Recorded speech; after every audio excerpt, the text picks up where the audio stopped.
La sueur épargne le sang. Les hommes se le répètent au quotidien. À préparation difficile, guerre facile. En voyant les hommes du groupement tactique interarmes Cheboun Ag Fondongoumou à l'œuvre, l'on se rend compte que les fruits ont tenu la promesse des fleurs.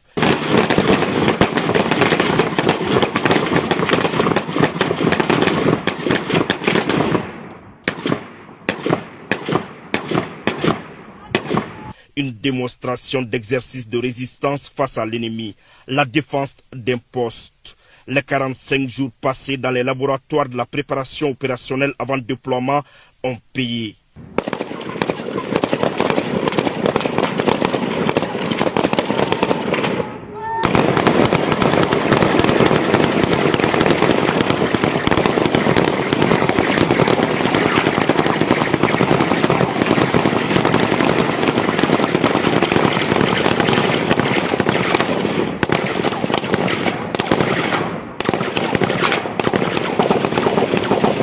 Les hommes sont prêts.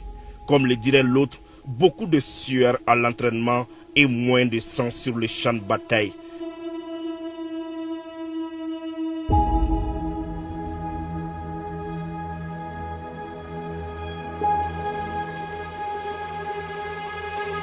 Des prix ont été décernés à plusieurs stagiaires pour leur performance au cours du stage.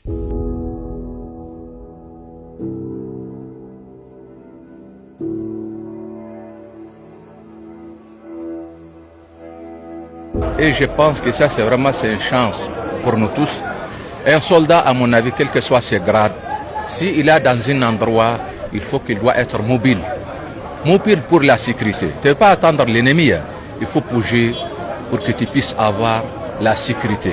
Mais si tu es toujours en train d'attendre, ça n'est pas bon dans les termes militaires.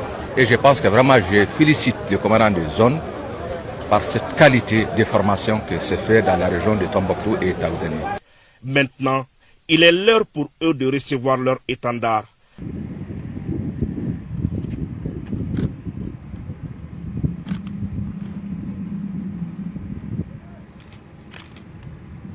L'instant est solennel et les hommes savent toute la responsabilité qui est désormais la leur.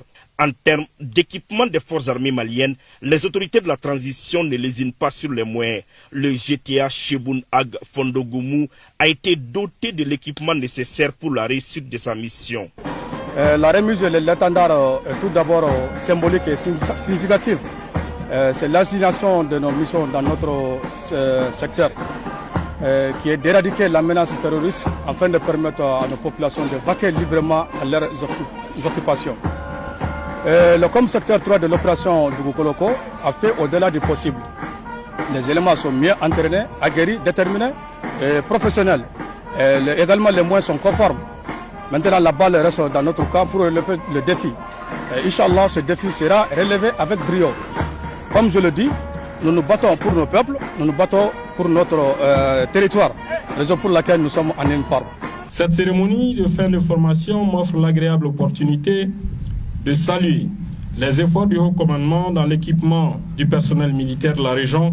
Cela témoigne à suffisance de l'engagement des autorités à doter les FAMA des structures et équipements à la hauteur de notre rayonnement. La cérémonie de cet après-midi revêt un caractère particulièrement historique.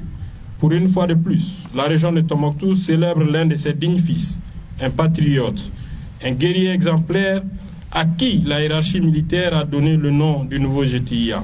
J'ai nommé Cheboun Ag Fondogoumou.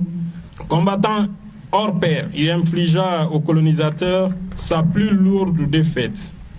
Lors de la campagne sur les berges du Niger, c'était un 14 janvier 1894, lors de la bataille de Takubaou. Nous sommes honorés et très fiers encore de nos femmes pour ce que nous avons vu ici. Ça nous rassure. C'est encore une preuve que nos femmes peuvent tenir. Pour finir, je souhaite inviter ici, et solennellement, l'ensemble des populations de la région de Tombouctou et de Taouzéni à accompagner avec engagement, à accompagner avec détermination ces GTA qui va être déployé tout de suite sur le terrain. Le parcours de Feu Cheboun Ag Fondogoumou est une source d'inspiration. Sa bravoure, sa détermination et son sens de l'honneur doivent guider le pas de l'ensemble des membres de ce GTA qui porte son nom. Pour sa famille, cette reconnaissance de la part des autorités militaires est à saluer.